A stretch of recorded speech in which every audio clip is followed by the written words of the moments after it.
While every transaction begins with a card being presented in a way or another, it's really the bean that triggers the decision-making process behind the scene.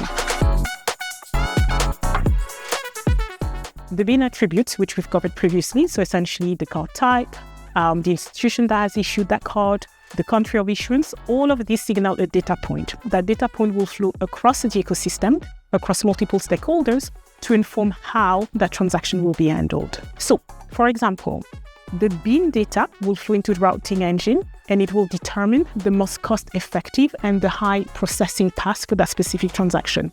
But it also powers the fraud engine, so that enables to assess the risk profile based on the issuer, the geography, or the funding type. It also informs the authentication layer. So essentially with 3DS, the beans data can help determining whether that transaction should be triggered for a step-up challenge or to be allowed to be processed frictionless. And it also supports the retry logic. So essentially, where there is an opportunity to optimize the failed transaction, the bean data will help support the retry paths based on the issuer behavior. Many providers today are still relying on static bean data. So what that is essentially spreadsheets or internal databases that are updated maybe once or twice a year. But beans are really evolving fast today. This is driven by the emergence of new use cases, so the embedded finance that we discussed, the BaaS model, but also the product level segmentation. Beans are issued and reassigned a lot to support those new models. So when you have, for example, an issuer that are shifting their portfolio, a bank that is merging, all of this can affect how your bean will be routed.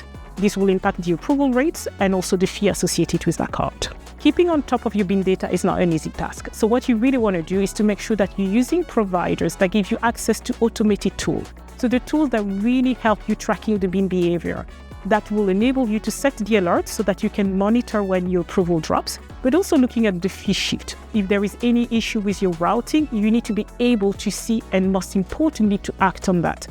Having access to this regular live feed will enable you to make sure that the logic that you're setting up your strategy is actually up to date.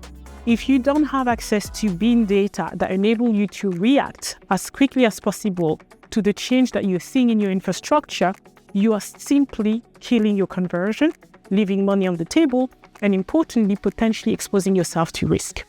So we've covered what the bean data really do. Now let's look at how you keep up with your bean table.